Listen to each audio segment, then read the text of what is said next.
Manual,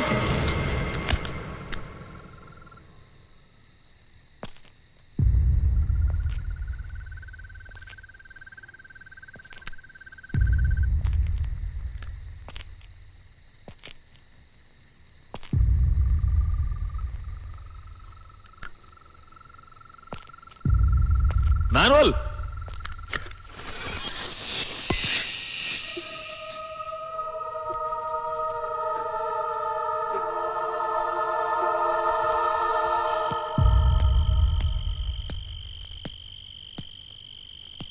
manual,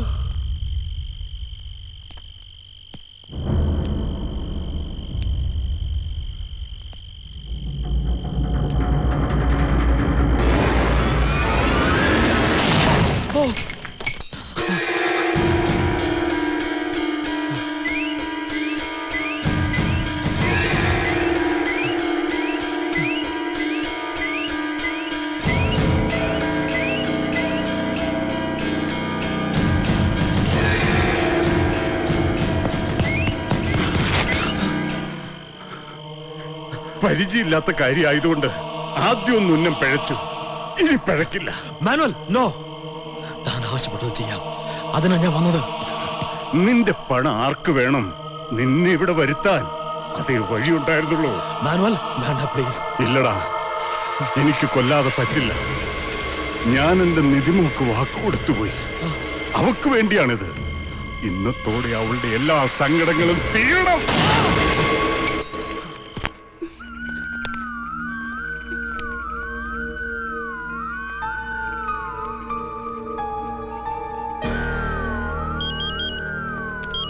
hello Sandeep, എനിക്ക് ആകെ tension. ഇപ്പൊ അങ്കിള് ഷൂട്ട് ചെയ്തിട്ടുണ്ട് അയാള്.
എന്താ ഇത്ര ലേറ്റ് ആയേ?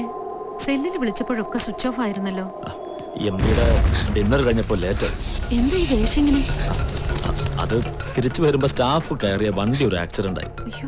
ആർക്കും ഒന്നും പറ്റിയില്ല. വണ്ടി വലിച്ചു കയറ്റുന്നതിനിടയ്ക്ക് പറ്റിയതാ.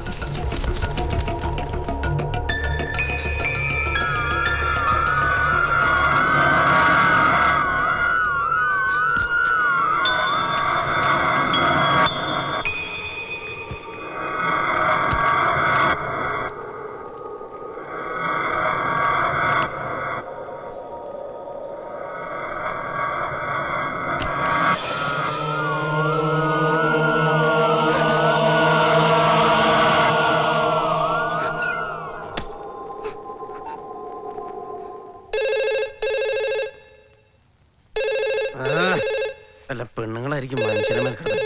അവിടെ കിടന്നായിരിക്കട്ടെ.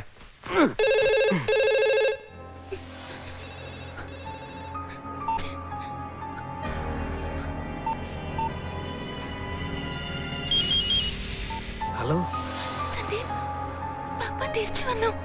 അങ്കിളിനെ വിളിച്ചിട്ട് ഫോൺ എടുക്കുന്നില്ല. എന്തോ കുഴപ്പമുണ്ട്. നിന്നെ പപ്പ കണ്ടോ? ഇല്ല. ഇനി എന്താ ചെയ്യാ? ഞാൻ ആദ്യം വിളിച്ചു നോക്കാം. നീ ടെൻഷൻ അടിക്കണ്ട. നേരം വിളിച്ചിട്ട് എന്താന്ന് അന്വേഷിക്കാം.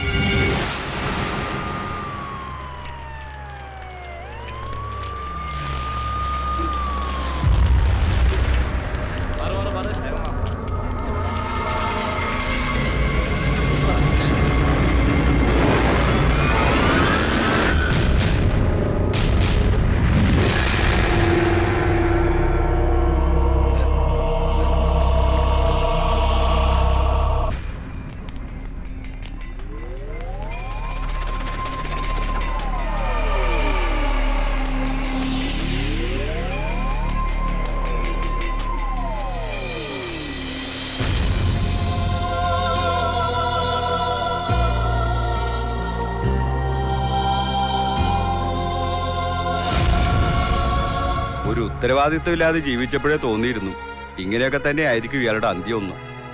എന്നാലും ഇത്രയും ദൂരെയുള്ള ഒരു കെട്ടിടത്തിന്റെ മുകളിൽ കയറി ഇയാൾ തൂങ്ങിയത് എന്തിനാ? ആത്മഹത്യ എന്ന് പറഞ്ഞ ഒരു തരം തോന്നല. അത് തോന്നിയാ പിന്നെ സ്ഥലവും കാലവും ഒന്നും നോക്കത്തില്ല, എവിടെയെന്ന് വെച്ചാലും ചെയ്തിരിക്കും.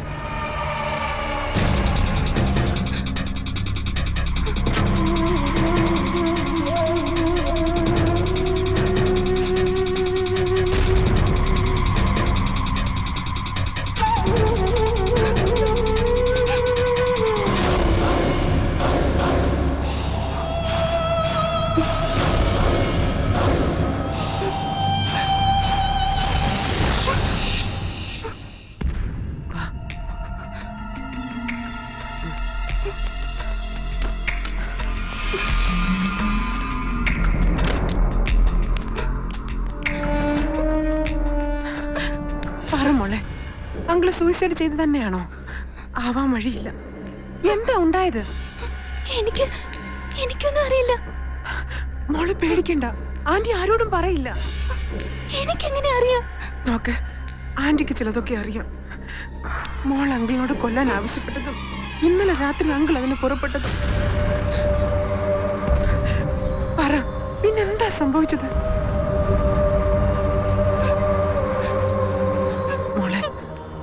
മോൾ അപ്സെറ്റ് ആവണ്ട. ആന്റിക്ക് മാത്രമേ അറിയൂ. ആന്റിയോട് മാത്രമേ അങ്കിള് പറഞ്ഞിട്ടുള്ളൂ. വാ, ഇരിക്ക.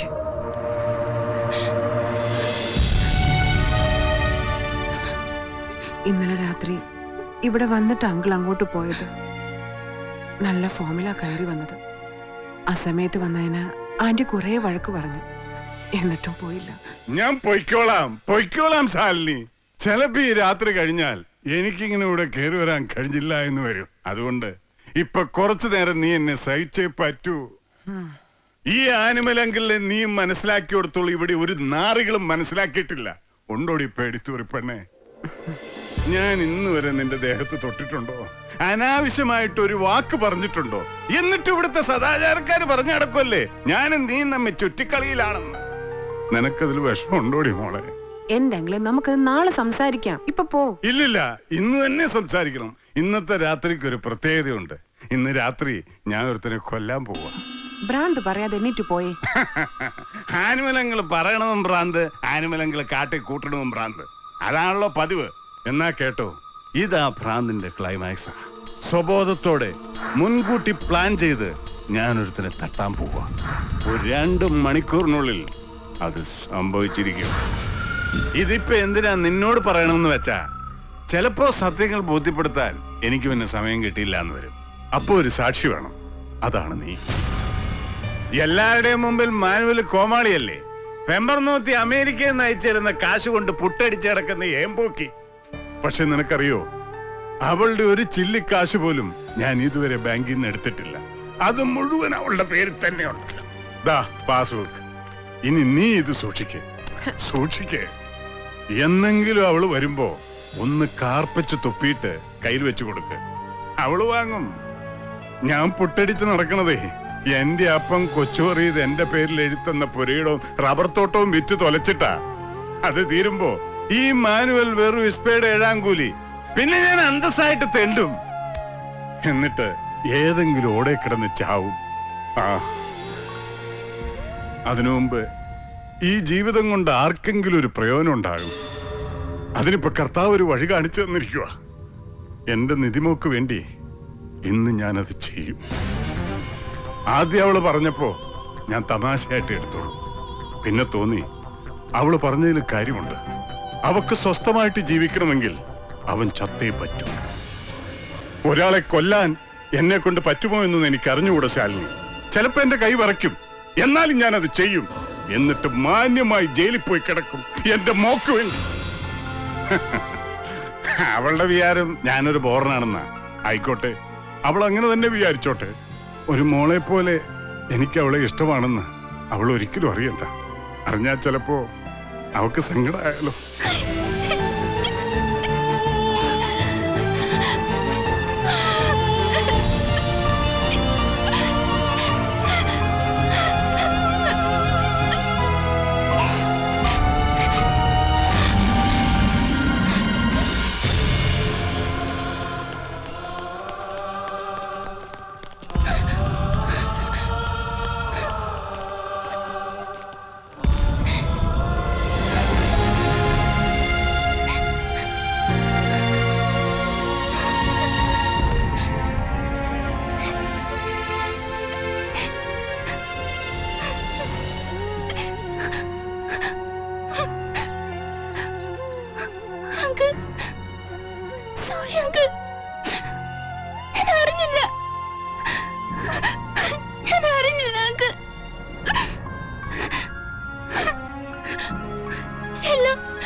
മരിച്ചത്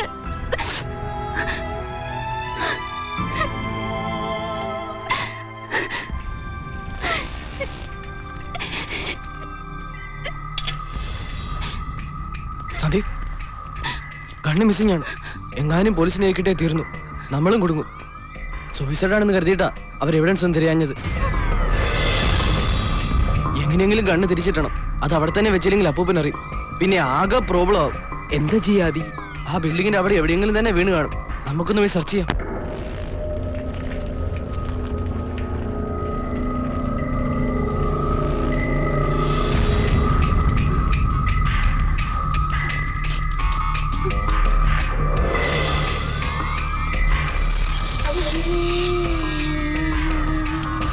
നിധി, നിധി ആരെങ്കിലും വരുന്നുണ്ടോ നോക്കൂ. ഞങ്ങൾ മേളിൽ നോക്കാം, വാ.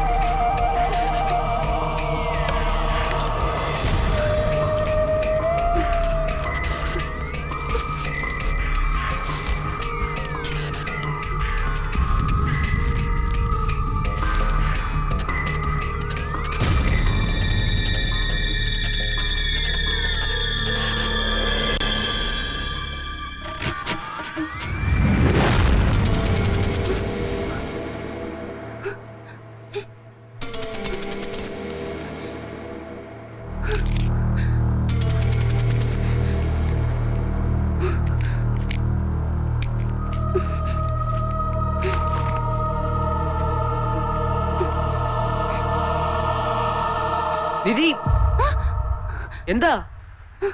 ഒന്നുമില്ല, ഞാൻ പോവാ. സന്ധ്യയായി, മമ്മി തിരക്കും.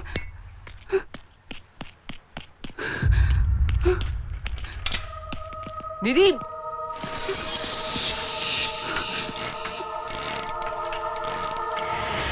ഈശ്വര, പിള്ളേര് ചെയ്യുന്ന കാര്യങ്ങളാണോ നിങ്ങൾ ഈ ചെയ്തു കൂട്ടിയതൊക്കെ? ഇനി ഒന്നും പറഞ്ഞിട്ട് കാര്യമില്ല ചേച്ചി. നിധിയുടെ അവസ്ഥയില് അപ്പൊ ഞങ്ങൾക്ക് അങ്ങനെ തോന്നിയുള്ളൂ. എന്നാലും ആരെങ്കിലും ഇത് അറിഞ്ഞ? എന്റെ പേടി അതല്ല ചേച്ചി. നിധിയുടെ പെരുമാറ്റത്തിൽ എന്തോ കുഴപ്പമുണ്ട്. തോക്ക് അവളുടെ കൈ കിട്ടിയിട്ടുണ്ടെന്നാ എന്റെ ഡൗട്ട്. അങ്ങനെയാണെങ്കിൽ അവള് പപ്പയെ കൊല്ലും, ഉറപ്പാ. മൊബൈലിൽ വിളിച്ചു നോക്കിയിട്ട് സ്വിച്ച് ഓഫാ. എന്തെങ്കിലും ചെയ്തേ പറ്റുമോ ചേച്ചി?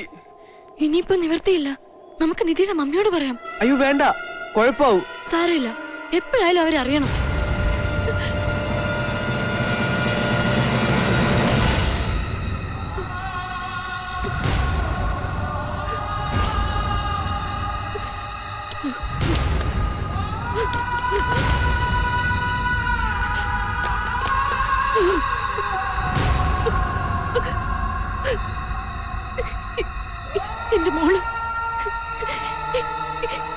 എന്റെ മോളിപ്പോ എവിടെ?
ഇപ്പൊ തോന്നുക ആദ്യമേ തന്നെ മമ്മിയോട് എല്ലാം തുറന്ന് പറഞ്ഞാ മതിയായിരുന്നു എന്ന്.